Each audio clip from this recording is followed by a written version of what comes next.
रात के 10 बज चुके हैं और मैं हूं आप सभी का अपना शावेज़ मलिक और हाजिर हूं आप लोगों के सामने फिर से एक क्राइम की कहानी को लेके, एक क्राइम की घटना को लेके। और दोस्तों, कहा जाए कि लोग अपने प्यार को पाने के लिए दिन और रात एक कर देते हैं, किसी भी मुश्किल से टकराने के लिए तैयार होते हैं।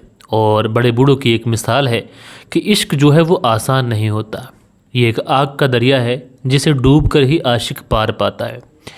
लेकिन इसका ये बिल्कुल मतलब नहीं होता है कि आप लोग अपने प्यार को पाने के लिए गलत रास्ता चुने, इलीगल रास्ता चुने। दोस्तों, जिस व्यक्ति को हम लोग प्यार करते हैं, उस व्यक्ति का प्यार पाने के लिए अगर हमें किसी इंसान के रक्त से या फिर किसी इंसान के ज़िंदगी से खेलना पड़े, तो ऐसे प्यार को हमें छोड़ देना चाहिए। क्योंकि वो जो प्यार है वो हमारा जहाँ तक था, जब तक चला तो चला, लेकिन अब इस प्यार से किसी की ज़िंदगी पर आन पड़ी है। और इस प्यार की वजह से अगर कोई कदम आगे बढ़ता है तो किसी की ज़िंदगी जा सकती है, किसी की मौत हो सकती है। तो कम से कम हमें उस प्यार में आगे नहीं बढ़ना चाहिए। और आज की जो कहानी है ये इसी पर एक जीता जागता उदाहरण है। प्यार करने की वजह से एक व्यक्ति इतना ज़्यादा आगे बढ़ जाता है कि उसके वजह से एक इंसान इस दुनिया को छोड़कर हमेशा हमेशा के लिए चला जाता है। तो पूरी कहानी सिलसिलेवार तरीके से आप लोग को सुनाऊंगा, बस आप लोग वीडियो में अंत तक बने रहिएगा। दोस्तों, आज की कहानी की बात करें तो आज की कहानी की शुरुआत होती है हरियाणा से। और हरियाणा में एक जगह पड़ती है पानीपत। और इसी पानीपत में एक फैमिली रहती है, एक परिवार रहता है। इस परिवार में एक लड़की है जिस लड़की का नाम ज्योति है।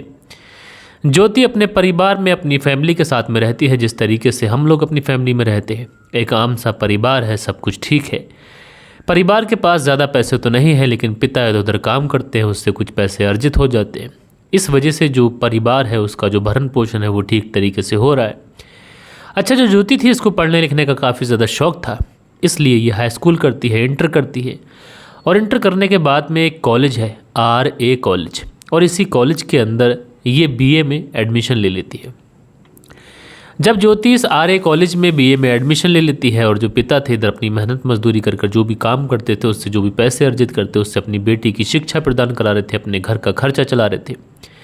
ज्योति फर्स्ट ईयर बहुत ही अच्छे नंबरों से कंप्लीट कर लेती है, सेकंड ईयर भी कंप्लीट कर लेती है, थर्ड ईयर ऑलमोस्ट कंप्लीट होने ही वाला होता है कि इसी बीच में एक तारीख आती है 5 सितंबर साल 2017। और 5 सितंबर साल 2017 को ज्योति कॉलेज जाने के लिए निकली थी, लेकिन उसके बाद से फिर कभी लौट कर नहीं आती है। और जब ज्योति बहुत देर तक घर नहीं आती है तो उसके बाद में जो परिवार वाले लोग होते हैं ज्योति का मोबाइल नंबर ट्राई करते हैं। और दोस्तों, जब मोबाइल नंबर लगाया जाता है तो मोबाइल नंबर अब बाकायदा रिंग जाती है, लेकिन मोबाइल नंबर उठता नहीं है, यानी फ़ोन उठाया नहीं जाता है। अब जो परिवार वाले हैं वो सोचते हैं कि ज्योति शायद आ रही हो, रास्ते में ट्रैफिक मिल गया हो, इस वजह से लेट हो जाएगी। उसके बाद में घर वालों के मन में ये भी ख्याल आता है कहीं ऐसा तो नहीं उसकी जान पहचान का, उसकी कोई सहेली, कोई फ्रेंड उसको मिल गई हो जिसके साथ बैठने में ज़्यादा वक्त गुजर गया हो। ये भी सोचते हैं कहीं ऐसा तो नहीं किसी दोस्त के साथ में कहीं चली गई। लिहाजा घर परिवार वाले परेशान तो होते हैं, लेकिन उनके दिमाग में ये सारी चीज़ें भी आती है कहीं ट्रैफिक में फंस गई होगी या फिर किसी दोस्त के पास रह गई होगी। लिहाजा घर वाले सोचते हैं कम से कम फ़ोन पे बात हो जाए और दिलासा मिल जाए कि ज्योति कहाँ है, उसके बाद कम से कम हम सुकून की सांस लें। इसलिए ज्योति के जो फैमिली वाले होते हैं ये बार बार ज्योति के मोबाइल नंबर पर कॉल लगाते हैं, लेकिन बार बार मोबाइल नंबर पर कॉल लगाने के बाद में ज्योति का जो नंबर होता है लगातार लगता तो है लेकिन उठता नहीं है। अब दोस्तों, आप लोग देखेंगे कि हमारी फैमिली से अगर कोई व्यक्ति कहीं जाता है और उसे रात हो जाती है तो हम लोग कितना ज़्यादा परेशान होते हैं, बार बार उसका मोबाइल नंबर लगाते हैं। अगर मोबाइल नंबर स्विच ऑफ हो जाए तो और ज़्यादा टेंशन बढ़ जाती है। लिहाजा जो ज्योति के परिवार वाले होते हैं इनकी भी टेंशन बढ़ती है। इसलिए ज्योति के परिवार वाले फैसला करते हैं कि जो इसके दोस्त लोग हैं, जो इसके फ्रेंड सर्किल है, उनसे एक बार पूछ लेते हैं। लिहाजा आप घर वाले तमाम तरीके के जो दोस्त थे सबको फ़ोन लगाते हैं, सबसे पूछते हैं कि ज्योति यहाँ आई है। और इस कहानी के अंदर भी सेम जिस तरीके से मैं आप लोगों को कहानियाँ सुनाता हूँ उसमें आप लोगों ने देखा होगा, लोग यही बताते हैं कि अगर कोई मिस हो जाता है कि हमने तो नहीं देखा। और इसी तरीके से ज्योति के बारे में भी इसके दोस्त यही कहते हैं कि ज्योति ना तो हमने देखने को मिली है और ना हमारी उससे मुलाकात हुई है, और हमारी तो उससे फ़ोन पे भी बात नहीं हुई। लिहाजा घर वाले जब हर तरीके से छानबीन कर लेते हैं, हर उस जगह ढूंढ लेते हैं और उनको लगता है कि ज्योति नहीं मिल पा रही है, दोस्तों से भी कोई खबर नहीं मिल रही है, आस पड़ोस में कोई रिश्तेदार है तो वहाँ भी देख लेते हैं। लेकिन जब हर तरफ से थक हार जाते हैं तो उसके बाद में घर वालों के मन में ये ख्याल आता है कहीं ऐसा तो नहीं कि हमारी बेटी ज्योति के साथ में कोई अनहोनी हो गई हो, कोई हादसा हो गया हो। लिहाजा जब घर वाले बहुत ज़्यादा परेशान होते हैं तो उसके बाद में सोचते हैं कि बेटी क्योंकि जवान है, और आमतौर पर आप लोग देखते हैं कि जवान बेटी अगर घर से अचानक से गायब हो जाए तो घर वालों की परेशानी का अंदाज़ा लगा पाना बड़ा मुश्किल है। एक बेटी है जो BA लास्ट ईयर की छात्र है, अचानक से गायब है, फ़ोन लग रहा है, उठ नहीं रहा है। घर वालों की परेशानी बढ़ती है, इसलिए घर वाले जो होते हैं भागे भागे दौड़े दौड़े पुलिस थाने पहुंचते हैं, और पुलिस थाने पहुंचने के बाद में सारी ही बात सिलसिलेवार तरीके से पुलिस को बताते हैं कि साहब इस तरीके से हमारी बेटी है जो BA 3rd ईयर में पढ़ती है, RA कॉलेज में पढ़ती है, आज अपने कॉलेज गई थी लेकिन लौट कर नहीं आई। हम लोग फ़ोन लगा रहे हैं, फ़ोन लग रहा है लेकिन उठ नहीं रहा है। अब पुलिस वाले भी सोचते हैं कि एक लड़की है जो BA 3rd ईयर में पढ़ती है, 21 साल के आसपास लगभग उसकी उम्र है, तो कहीं ऐसा तो नहीं कि कोई प्रेमी रहा हो और उसके साथ कहीं चली गई हो। क्योंकि आमतौर पर पुलिस वालों के सामने इस तरीके के केसेस आते हैं कि अगर कोई लड़का है, उसकी प्रेमिका है, वो उसको लेकर भाग जाता है, या फिर कोई लड़की है वो अपने प्रेमी के साथ भाग जाती है, तो घर वालों को लगता है कि हमारे बच्चे के साथ में कोई अनहोनी हो गई हो। लेकिन बाद में जब पुलिस छानबीन करती है तो पता चलता है कि मामला प्रेम प्रसंग का है। लेकिन यहाँ भी पुलिस को यही लगता है, पुलिस वाले ये पूछते हैं कि तुम्हारी बेटी का कहीं ऐसा तो नहीं किसी के साथ में कोई प्रेम प्रसंग वाला मामला हो, उसके साथ चली गई हो। अब जैसे ही घर वाले ये बातें सुनते हैं कि पुलिस वाले उसकी बेटी के ऊपर लांछन लगा रहे हैं, तो घर वाले कहते हैं कि साहब ऐसा तो कुछ भी नहीं है, हमारी बेटी तो पढ़ने लिखने वाली बेटी थी, पढ़ाई लिखाई में उसकी रुचि थी, और वो प्रेम प्रसंग वाले मामलों में कभी पड़ी ही नहीं। लिहाजा पुलिस वाले भी अपनी जगह ठीक थे, क्योंकि इस तरीके के मामले पुलिस के पास आते ही रहते हैं। उसके बाद में पुलिस वाले पूछते हैं कि अच्छा ठीक है, तुम्हारी किसी से कोई दुश्मनी, कोई रंजिश? तो घर वाले कहते हैं साहब हम तो बहुत सीधे साधे लोग हैं, गरीब लोग हैं, हम किससे भला रंजिश रखेंगे, ना ही हमारा क्राइम में कोई इन्वॉल्वमेंट है कि हम किसी से लड़ते फिरें, किसी से झगड़ते फिरें, और आज तक ऐसी कोई भी वारदात नहीं हुई, ना पुलिस थाने तक हम लोग पहुँचे, और हमारा किसी के साथ में भी कोई भी ऐसा झगड़ा, कोई भी ऐसी दिक्कत नहीं आई। लिहाजा अब जो पुलिस वाले थे घर वालों को समझा बुझा कर घर भेज चुके थे कि ठीक है तुम जाइए, हम लोग ढूंढ लेंगे। उसके बाद में जो घर वाले होते हैं उनके पास में भी कोई चारा नहीं होता है, क्योंकि पुलिस में कंप्लेंट लिखा दी थी। अब खुद के स्तर से भी ये मेहनत करते हैं, अपनी बेटी को जगह जगह ढूंढते हैं, किसी रिश्तेदार के घर या फिर हर जगह जहाँ पर वो जा सकती थी, हर जगह जाकर ये लोग ज्योति को ढूंढते हैं। उधर जो पुलिस वाले थे वो भी अपनी छानबीन कर रहे थे, वो भी एड़ी चोटी का जोर लगा रहे थे, लेकिन ना तो पुलिस वालों को कुछ ज्योति के बारे में खबर चल पा रही थी, और ना ही परिवार वालों को कुछ ज्योति के बारे में खबर चल पा रही थी। लिहाजा जो परिवार वाले थे, इनकी जो परेशानी थी लगातार बढ़ती जा रही थी। पुलिस वाले अपनी तरीके से हर चंद कोशिश कर रहे थे, लेकिन अभी तक जो पुलिस वालों के हाथ थे वो हाथ खाली थे। अब उसके बाद में दोस्तों इस पूरे मामले में 1 दिन गुजर जाता है, 2 दिन गुजर जाते हैं, और 2 दिन के बाद में पुलिस के पास में अचानक से एक फ़ोन आता है। और जो फ़ोन पुलिस को आता है वो फ़ोन करने वाला व्यक्ति बताता है कि साहब GT रोड पर एक मंदिर है, और इस मंदिर का नाम है गौशाला मंदिर, और इसी मंदिर के पास में एक कमरे के अंदर एक डेड बॉडी पड़ी हुई है। अब पुलिस वाले जब इस तरीके से सुनते हैं कि पास का ही मामला है, अभी एक लड़की की गुमशुदगी की रिपोर्ट दर्ज हुई है 2 दिन पहले, और GT रोड के पास का मामला है, अब इस तरीके से 2 दिन के बाद में एक डेड बॉडी मिलना, कहीं ऐसा ना हो कि जो डेड बॉडी है ये उसी लड़की की हो। लिहाजा पुलिस वाले अपनी गाड़ी उठाते हैं, और गाड़ी उठाने के बाद में जो मौके वारदात वाली जगह थी वहाँ पर पहुँचते हैं। तो जो नए नए पुलिस वाले ज्वाइन हुए थे, जिन्होंने कभी इस तरीके के क्राइम को देखा नहीं था, जब वो लोग इस डेड बॉडी को देखते हैं तो कई पुलिस वाले ऐसे होते हैं जिनकी चीखें निकल जाती हैं, क्योंकि अपनी पूरी ज़िंदगी में उन्होंने लाश के साथ में इस तरीके की बर्बरता कभी नहीं देखी। दरअसल जो लाश थी वो इस स्थिति में थी कि लाश को देखने से ये पता चल रहा था कि इसके चेहरे को पूरी तरीके से तेज़ाब से जलाकर बिगाड़ दिया गया है, इसके जिस्म को भी तेज़ाब से गलाने की कोशिश की है। लाश ऐसी थी कि उसके जिस्म से जो मांस होता है वो छूट चुका था और उसकी हड्डियां दिख रही थी। लिहाजा जो पुलिस वाले होते हैं पूरे क्राइम सीन को अपने कब्जे में लेते हैं, आस पड़ोस की जगह खंगालते हैं, तो पुलिस को एक आई कार्ड मिलता है, और ये आई कार्ड किसी और का नहीं बल्कि जो लड़की गुम हुई थी, जिसकी गुमशुदगी की रिपोर्ट लिखाई गई थी, उस ज्योति का है। पुलिस वाले थोड़ी और छानबीन करते हैं तो वहाँ पर एक स्विच ऑफ मोबाइल भी मिलता है। उस स्विच ऑफ मोबाइल को खोला जाता है तो ये भी ज्योति का होता है। लिहाजा पुलिस वाले अब ज्योति के घर वालों को खबर कर देते हैं, और खबर करने के बाद में बताते हैं कि इस तरीके से हमें एक डेड बॉडी मिली है, वहाँ पर तुम्हारी बेटी का आई कार्ड मिला है, लिहाजा तुम लोग आइए और डेड बॉडी को क्लेम कर लीजिए। अब जब घर वाले इस तरीके से सुनते हैं कि इस तरीके से डेड बॉडी मिली है, घर वालों की तो रूह कांप जाती है। घर वाले दौड़े दौड़े भागे भागे उस जगह पर पहुँचते हैं जहाँ पर पुलिस ने बुलाया था। घर वाले जैसे ही उस डेड बॉडी को देखते हैं, बाकी की सारी चीज़ें देखते हैं, आई कार्ड, मोबाइल फ़ोन, सारी चीज़ें देखते हैं, घर वाले डेड बॉडी को क्लेम कर लेते हैं। उसके बाद में जो डेड बॉडी थी ये पोस्टमार्टम के लिए भेज दी जाती है। जब डेड बॉडी पोस्टमार्टम के लिए भेजी गई थी और इस तरीके से जब डेड बॉडी यहाँ इस इलाके में मिली थी तो इस पूरे इलाके के अंदर आक्रोश था और लोग तरह तरीके की बातें भी कर रहे थे। लोग कह रहे थे कि लड़की के साथ में शायद रेप हुआ है और रेप करके इसकी हत्या की गई है। लिहाजा पुलिस वालों के सामने कोई और चारा तो था नहीं। पुलिस वाले वेट करते हैं ताकि पोस्टमार्टम की रिपोर्ट आ सके और रिपोर्ट में क्लियर हो सके। उसके बाद में जो परिवार वाले होते हैं हत्या का मुकदमा दर्ज करा देते हैं और पुलिस वालों से कहते हैं कि साहब उसकी बेटी के साथ में इंसाफ होना चाहिए। इधर जो पोस्टमार्टम की रिपोर्ट होती है वो रिपोर्ट भी आ जाती है और रिपोर्ट में बहुत क्लियरली 3 चीज़ें मेंशन थी। पहली कि इस लड़की को कोई नशीला पदार्थ दिया गया था। दूसरी कि इस लड़की का गला घोंटकर इसकी हत्या की गई थी। तीसरी कि इस लड़की के शव को तेज़ाब से जलाने की कोशिश की गई। यानी ये 3 चीज़ें जो थी बहुत क्लियरली मेंशन उस पोस्टमार्टम की रिपोर्ट में थी। जो डेड बॉडी होती है परिवार वालों को सौंप दी जाती है। परिवार वाले जाते हैं बेचारे सारे रिश्तेदारों को खबर कर देते हैं और डेड बॉडी का जो था वो जो भी रीति रिवाज होते हैं उसके हिसाब से अंतिम संस्कार कर दिया जाता है। अब अंतिम संस्कार करने के बाद में जो पुलिस वाले होते हैं वो अपनी छानबीन में लगे हुए थे। इधर जो घर वाले होते हैं बार बार पुलिस स्टेशन का चक्कर लगाते हैं कि साहब क्या हुआ, कातिल पकड़ा गया या नहीं पकड़ा गया, क्योंकि हमारी बेटी को इंसाफ बहुत जल्द से जल्द मिलना चाहिए। अब जो पुलिस वाले होते हैं इस माता पिता को बार बार आश्वासन देते हैं कि हम छानबीन कर रहे हैं, लेकिन पुलिस के लिए इस केस को सुलझाना आसान नहीं था, क्योंकि इस केस के अंदर लाश को इस तरीके से बिगाड़ा गया था, इस तरीके से उसके चेहरे को छुपाने की कोशिश की गई थी।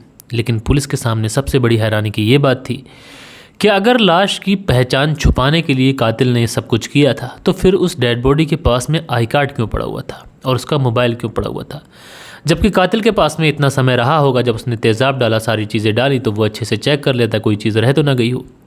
लेकिन आई कार्ड और मोबाइल फ़ोन का उस जगह पर मिलना कहीं ना कहीं पुलिस वालों के कान खड़े कर रहा था। लेकिन अगर लाश की पहचान छुपाने के लिए हत्या की गई थी तो घर वालों को यही शक होता है या फिर पुलिस वालों को यही शक होता है कि किसी से कोई रंजिश, किसी से कोई दुश्मनी रही होगी।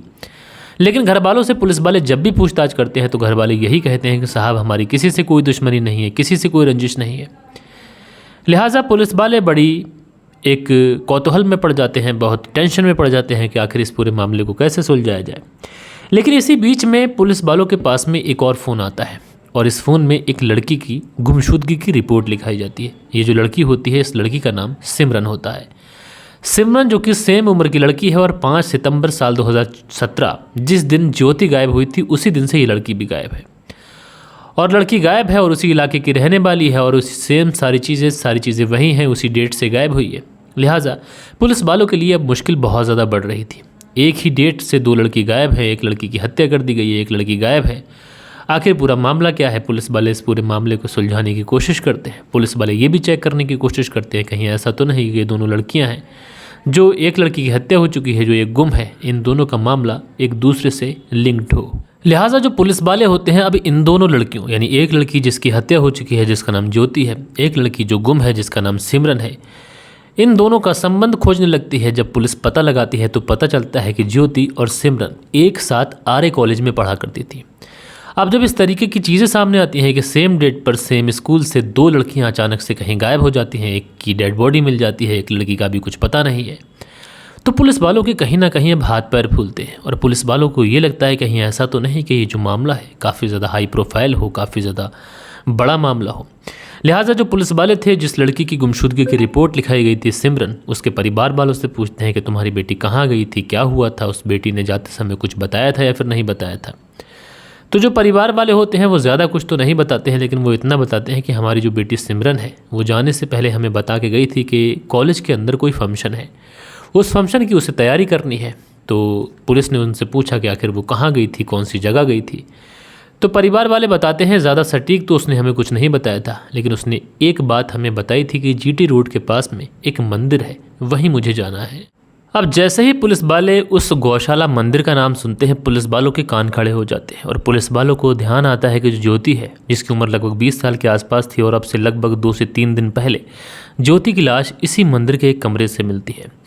लिहाजा पुलिस वाले अब इस पूरे मामले में बहुत ज़्यादा सतर्क होते हैं कि ये जो मामला है काफ़ी ज़्यादा ऐसी चीज़ें इसमें हैं कि जो दोनों ही मामलों में सेम दिखाई पड़ रही है। एक लड़की जो अपनी रिहर्सल, अपनी तैयारी करने के लिए उस मंदिर के पास जाती है और एक लड़की की डेड बॉडी उसी मंदिर के पास से पड़ती है। और इत्तेफाक की बात यह है कि दोनों ही लड़कियां उसी कॉलेज के अंदर पढ़ा करती थी। लिहाजा पुलिस वालों के दिमाग में आता है कि जिस लड़की की डेड बॉडी मिली थी ज्योति की, क्यों ना एक बार सिमरन के परिवार वालों को उसकी डेड बॉडी दिखानी चाहिए। हो सकता है कि ये परिवार वाले ज्योति को जानते हो। उसके बाद में जो पुलिस वाले होते हैं सिमरन के परिवार वालों को वो जो डेड बॉडी थी उसकी तस्वीर दिखाते हैं। डेड बॉडी का हालांकि अंतिम संस्कार हो चुका था, लेकिन जैसे ही तस्वीर दिखाई जाती है अब इस पूरे मामले में और भी ज़्यादा उलझन पैदा हो जाती है, क्योंकि जो सिमरन के परिवार वाले होते हैं डेड बॉडी को देखते ही उनकी चीखें निकल जाती हैं। दरअसल सिमरन के परिवार वाले कहते हैं कि जो डेड बॉडी है ये उनकी ही बेटी सिमरन की है। अब पुलिस वालों के लिए एक अजीब सी टेंशन। एक परिवार है जो ज्योति का परिवार है, जिन्होंने इस डेड बॉडी को क्लेम किया है कि उनकी बेटी की डेड बॉडी है। एक ये परिवार है सिमरन का, ये बोल रहा है कि डेड बॉडी उनकी बेटी की है। अब गायब 2 लड़कियां हैं, डेड बॉडी एक है। पुलिस वालों के लिए जो मामला था बहुत ज़्यादा उलझता चला जा रहा था। अब इस तरीके से एक डेड बॉडी को 2 परिवार की तरफ से क्लेम करना कि डेड बॉडी उनकी बेटी की है, पुलिस वालों की मुश्किल तो बढ़ती है। लेकिन पुलिस वालों के पास में हर समस्या का समाधान होता है, क्योंकि आजकल के दौर में जहाँ इतनी टेक्निकल टीमें होती हैं, एसएफएफ की टीमें होती हैं, एफएसएल की टीमें होती हैं, डॉग स्क्वाड होते हैं, तो पुलिस वाले इस पूरे मामले में कहते हैं कि चलो ठीक है, जो लड़की है उसका डीएनए टेस्ट करा लेते हैं, क्योंकि जो डीएनए पोस्टमार्टम के दौरान रखा गया था वो परिवार वालों से मैच करा लेते हैं। लिहाजा सबसे पहले सिमरन के परिवार वालों का डीएनए लिया जाता है, और सिमरन के परिवार वालों का जैसे ही डीएनए उस डेड बॉडी के साथ में मैच किया जाता है तो इत्तेफाक से ये जो डेड बॉडी थी ये सिमरन की ही थी, यानी ये जो डीएनए था ये मैच हो जाता है। लेकिन पुलिस वालों को कम से कम एक राहत की सांस मिलती है कि 2 लड़की थी गायब हुई है, लड़की की पहचान हुई है कि डेड बॉडी सिमरन की है, ज्योति की नहीं है। हालांकि डेड बॉडी का अंतिम संस्कार हो चुका है, लेकिन अब मुश्किल ये थी कि अगर सिमरन की डेड बॉडी ये है तो फिर ज्योति कहाँ है, और अगर ज्योति की ये डेड बॉडी नहीं है तो ज्योति का आई कार्ड वहाँ पर क्या कर रहा था, ज्योति का मोबाइल वहाँ पर क्या कर रहा था। लिहाजा पुलिस वालों के लिए सवाल तो कई थे, लेकिन जवाब कोई नहीं था। इस पूरे मामले में पुलिस वाले अपनी एड़ी चोटी का जोर लगाते हैं, साथ के साथ इस पूरे मामले को काफ़ी ज़्यादा हाई प्रोफाइल करते हैं। अपने बड़े बड़े जो आला अधिकारी होते हैं उसे इसमें इन्वॉल्व करते हैं, उतारते हैं, और उसके बाद में पुलिस वाले सिमरन और ज्योति इन दोनों के मोबाइल का CDR निकालते हैं। सारी ही चीज़ें बहुत बारीकी से चेक करते हैं। कुछ ही दिन की मुशक्क़त के बाद में, कुछ ही दिन की मेहनत के बाद में पुलिस वालों को एक बहुत बड़ी लीड मिलती है। अब जैसे ही पुलिस वालों की ये लीड मिलती है तो पुलिस वालों की जो टीम होती है, यानी हरियाणा पानीपत की जो पुलिस थाने की जो पुलिस होती है, वहाँ की जो एक टीम होती है सीधा शिमला पहुँच जाती है। लेकिन पुलिस वालों की जो टीम शिमला पहुंची थी उसके लिए एक बहुत बड़ी मुश्किल थी, क्योंकि शिमला पहुंचने के बाद में पुलिस वालों के सामने मुश्किल जो थी वो ये थी कि पुलिस वालों को जिस होटल का नाम बताया गया था उस होटल का नाम था रॉयल होटल, और इस रॉयल होटल के अंदर 1-2 नहीं बल्कि 40 कमरे थे। लिहाजा पुलिस वाले बारी बारी से एक एक कमरे की तलाशी करते हैं। जो लोग वहाँ से निकलते हैं माफ़ी मांगने के बाद में उन्हें फिर से अंदर कर देते हैं, और उसके बाद में 40 कमरे आसपास तलाशी करने के बाद में एक कमरा ऐसा खुलता है कि जिस कमरे के अंदर एक कपल होता है। पुलिस वाले उस कपल से कहते हैं कि तुम्हारा खेल जो था वो अब ख़त्म हुआ। लिहाजा इन दोनों को उठाकर सीधा पुलिस थाने लेके आते हैं। पुलिस थाने लाने के बाद में अब इनसे पूछताछ करते हैं। ये पुलिस को इधर उधर की बातें बताना शुरू कर देते हैं, अपनी मजबूरियाँ सुनाना शुरू कर देते हैं। लेकिन उसके बाद में पुलिस जब इनके ऊपर सख्ती दिखाती है और कहती है कि जितनी भी बातें तुमसे पूछी जाएँ सारी ही बातें सिलसिलेवार तरीके से पुलिस को सुना दो, अन्यथा तुम्हारे लिए मुश्किल बढ़ जाएगी। अब उसके बाद में ये दोनों पुलिस के सामने टूटते हैं, और टूटने के बाद में एक कहानी सुनाते हैं। जो कहानी ये पुलिस वालों को बताते हैं, इस कहानी के अंदर जो सबसे मुख्य किरदार था वो किरदार था ज्योति का, और उसके बाद में जो दूसरा किरदार था ये था कृष्ण देशपाल का। दरअसल जो ज्योति थी ये आर्य कॉलेज में पढ़ा करती थी, BA 3rd ईयर की छात्र थी, और जो कृष्ण देशपाल था ये SD कॉलेज में पढ़ा करता था। SD कॉलेज आर्य कॉलेज से बस थोड़ी ही दूर पर था, लेकिन जो कृष्ण देशपाल था वो NSS का इंचार्ज था, और कई जगहों पर ये अपने कैंप लगाता था, लोगों को समझाता था। उसके बाद में एक दिन इसका जो कैंप था इसी आर्य कॉलेज के अंदर लगता है, और वहाँ पर ये लोगों को समझा रहा होता है। इसी बीच में इसकी जो मुलाकात होती है वो इस ज्योति से होती है। ज्योति जो कि देखने में काफ़ी ज़्यादा खूबसूरत, जो कृष्ण देशपाल था ये भी देखने में बहुत ज़्यादा खूबसूरत। दोनों की निगाहें चार्ज होती हैं। चार्ज होने के बाद में इन दोनों के बीच में एक तरीके से दोस्ती होती है। दोस्ती धीरे धीरे प्यार में बदलती है। उसके बाद में दोनों एक दूसरे के साथ में जीने मरने की कस्में खाते हैं। प्यार दोनों ही एक दूसरे से करा करते थे, ऐसा नहीं था कि एक तरफा प्यार था। दोनों ही एक दूसरे से बेइंतहा मोहब्बत करते थे, एक दूसरे के साथ में जीना चाहते थे, शादी करना चाहते थे। सारी ही चीज़ें जो एक प्रेमी जोड़ा चाहता है उसी तरीके से जो कृष्ण देशपाल था, जो ज्योति थी, ये भी चाहते थे। लेकिन कहीं ना कहीं जब ये शादी का ख्याल इन दोनों के मन में आता तो ज्योति सोचती थी कि उसके परिवार वाले जो हैं वो शादी के लिए राज़ी नहीं होंगे, ना ही समाज इस शादी के लिए राज़ी होगा, क्योंकि दोनों की जो जात थी उस जात में अंतर था। इस वजह से कहीं ना कहीं इन दोनों की जो प्यार थी उस प्यार में जो अड़चन थी वो यही थी कि दोनों एक बिरादरी के नहीं थे। लिहाजा उसके बाद में ये लोग सोचते हैं कि चलो भाग चलते हैं। लेकिन उसके बाद में ज्योति कहती है कि अगर वो भाग कर कहीं गई और साथ में पाताल में भी अगर वो कहीं छुप गई, उसके परिवार वाले उसको ढूंढ लेंगे, ढूंढने के बाद में उसे मार देंगे। लिहाजा भाग के जाना भी ठीक नहीं था। लिहाजा इन दोनों को भी ये लग चुका था कि भाग कर भी हम दोनों एक दूसरे के साथ रह नहीं सकते, एक दूसरे के साथ जी नहीं सकते। अब प्यार भी दोनों एक दूसरे से बेइंतहा मोहब्बत भी करते हैं, शादी भी करना चाहते हैं, भाग कर भी शादी कर नहीं सकते, बड़ी प्रॉब्लम है। लेकिन उसके बाद में जो ज्योति होती है एक प्लान बनाती है, और प्लान बनाने के बाद में इस कृष्ण देशपाल से कहती है कि क्यों ना हम लोग अपने ही दिखने वाले, अपनी तरह दिखने वाले 2 लोगों की अगर हत्या कर दें और इस तरीके से उनकी डेड बॉडी को छोड़ दें। उसके बाद में परिवार वालों को खबर पहुंचेगी, परिवार वाले आएंगे, डेड बॉडी को क्लेम करेंगे, डेड बॉडी को ले जाएंगे, मर्डर हुआ है, हत्या का केस चलेगा, और हम कहीं दूर भागकर एक दूसरे से शादी कर लेंगे। लेकिन कम से कम घर परिवार वाले ये सोचेंगे कि हम लोग मर चुके हैं और वो हमें ढूंढेंगे नहीं। अब ये जो प्लान था ये कहीं ना कहीं कृष्ण देशपाल को भी अच्छा लगता है। उसके बाद में दोनों अपना जो शिकार था उस शिकार को ढूंढने लगते हैं। कभी सोशल मीडिया पे ढूंढते हैं, कभी स्कूल कॉलेज में ढूंढते हैं। तो जो ज्योति थी अपने ही कॉलेज में पढ़ने वाली एक लड़की जिसका नाम सिमरन थी, उस सिमरन से कांटेक्ट करती है, उससे पूछती है तुम्हारी हाइट क्या है, तो बताती है 5 फीट। यानी ये हाइट जो थी वो सेम वही हाइट थी जो ज्योति की थी। वहीं जो दूसरी तरफ कृष्ण देशपाल था, इसकी मुलाकात एक मंजीत नाम के लड़के से होती है। मंजीत जब उससे हाइट पूछी जाती है तो वो बताता है 5 फीट 8 इंच। यानी ये जो हाइट थी ये कृष्ण देशपाल से मिल रही थी, लेकिन हाइट इनकी इसलिए पूछी गई थी, इन लोगों ने कहा था कि कॉलेज के अंदर एक प्रोग्राम करना है। दरअसल सितंबर का महीना चल रहा है, उसके बाद में टीचर्स डे आने वाला है और टीचर्स डे पे हम लोग एक प्रोग्राम कर रहे हैं। उस प्रोग्राम में मंजीत और सिमरन को परफॉर्म करना है। इस तरीके से इन लोगों ने उनकी हाइट, उनकी सारी डिटेल पूछ के रखी थी। अब सारी ही चीज़ें बहुत बारीकी से प्लान करने के बाद में ये लोग 5 सितंबर साल 2017 को मंजीत और सिमरन को कॉल करते हैं और उन्हें बुलाते हैं गौशाला मंदिर के पास में। कहते हैं जो नाटक तुम्हें करना है उसकी रिहर्सल करनी है, दोनों आ जाओ। तो जो मंजीत होता है वो कहता है कि उसे थोड़ा काम है, वो उससे आने में थोड़ी देर लग जाएगी। और जो सिमरन होती है ये वहाँ पर पहुँच जाती है। जब सिमरन वहाँ पर पहुँचती है तो जो ज्योति और कृष्णदेव होते हैं ये कहते हैं कि बड़ा मामला ख़राब हो गया, दोनों व्यक्तियों का शिकार करना था लेकिन शिकार बस एक आया है।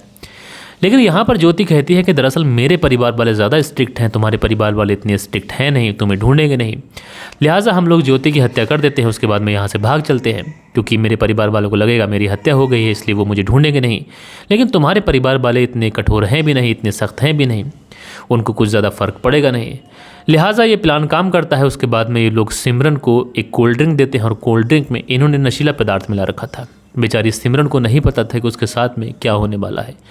जैसे ही सिमरन उस कोल्ड ड्रिंक को पीती है उसका सर घूमने लगता है, उसको चक्कर आने लगता है और वो नशे में चली जाती है। जैसे ही वो नशे में जाती है ज्योति और कृष्णदेव दोनों उसके ऊपर टूट पड़ते हैं, गला दबाकर उसकी हत्या करते हैं। हत्या करने के बाद में बॉक्स में कुछ एसिड वगैरह प्लान के मुताबिक ये लोग लेके आए थे जिससे लाश की पहचान ना हो सके। उसके बाद में वो जो एसिड होता है सिमरन की जो चेहरा होता है उस पर डाला जाता है। इस तरीके से डाला जाता है कि उसका सारा गोश्त जो मांस होता है वो जल जाता है और उसकी हड्डियाँ दिखने लग जाती हैं। और उसके बाद में जो ज्योति होती है, कड़ा इसने पहन रखा था, वो कड़ा जो थी जो सिमरन थी उसके हाथ में डाल देती है और उसके बाद में अपना आई कार्ड वहाँ पर डालती है और सारी चीज़ें वहाँ पर डालती है और वहाँ से ये लोग 9-11 हो जाते हैं। जाने के बाद में ये लोग शिमला पहुँचते हैं। शिमला पहुँचने के बाद में रॉयल होटल के अंदर एक कमरा लेते हैं। एक फ़र्जी आईडी कृष्ण देशपाल ने आगरा से बनवाई थी, उसी आईडी के तहत ये कमरा लेते हैं। कमरा लेने के बाद में वहाँ पर रहने लग जाते हैं। और उसके बाद में ये लोग वहाँ पर जब शिमला पहुँचे थे तो 7 तारीख का जो न्यूज़पेपर था, यानी 5 सितंबर को हत्या की गई थी, 7 सितंबर वाले न्यूज़पेपर को ये लोग देखते हैं तो उसमें बाकायदा लिखा होता है कि इस तरीके से हरियाणा के पानीपत में एक ज्योति नाम की लड़की की हत्या की गई है। यानी ज्योति समझती है कि उसके जो मर्डर की अफवाह है ये चारों तरफ उड़ चुकी है, यानी अब पूरा मामला सेट है, क्लोज है और वो अब कहीं घूमे कहीं जाए किसी को कुछ परवाह ही नहीं है, कुछ है ही नहीं। यानी दोनों इतने ज़्यादा ओवर कॉन्फिडेंस हो गए थे कि ये दोनों अब वहाँ के शॉपिंग मॉल में खुलेआम शॉपिंग कर रहे थे।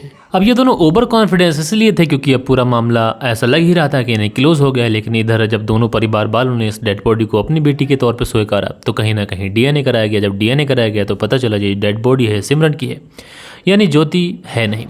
लिहाजा जो पुलिस वाले थे, ज्योति का जो फोटोग्राफ्स थे और जो भी डिटेल थी, ये बारीकी से हर जगह जो सर्कुलेट थे ग्रुप में या फिर हर जगह सर्कुलेट करते हैं, तो उन्हें खबर मिलती है कि शिमला के अंदर एक रॉयल होटल है, उस होटल के अंदर ये जो लड़की है रह रही है। इस तरीके से उसके बाद में पुलिस पहुंचती है, इन दोनों को उठाती है, उठाने के बाद में इन दोनों से पूछताछ करती है, सारी चीज़ें सामने आती हैं और उसके बाद में ये जो पूरा मामला था कोर्ट में चलता है। हालांकि साल 2019 में जो कृष्ण देशपाल होता है, टीबी की बीमारी से इसकी मौत हो जाती है।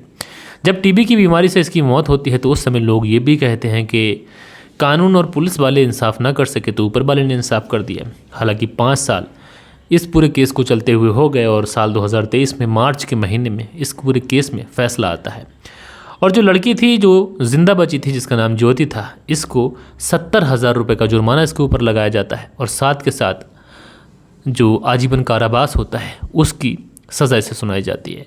बहरहाल दोस्तों, आप लोगों ने देखा किस तरीके से एक लड़की ने अपनी मोहब्बत को पाने के लिए 2 लोगों की जान से खेलने का प्लान बनाया था। हालांकि एक व्यक्ति की ज़िंदगी थी कि वो वहाँ न पहुँच पाया, लेकिन बेचारी सिमरन का इस पूरे मामले में कोई भी कसूर नहीं था, कोई भी दोष नहीं था। लेकिन इन दोनों दरिंदों ने सिमरन की हत्या इस तरीके से कर दी कि मानो सुनकर रूह कांप जाए। बहरहाल दोस्तों, ये थी पूरी कहानी। आप लोग इस कहानी के बारे में क्या कहना चाहते हैं कमेंट्स करके ज़रूर से ज़रूर बताइएगा।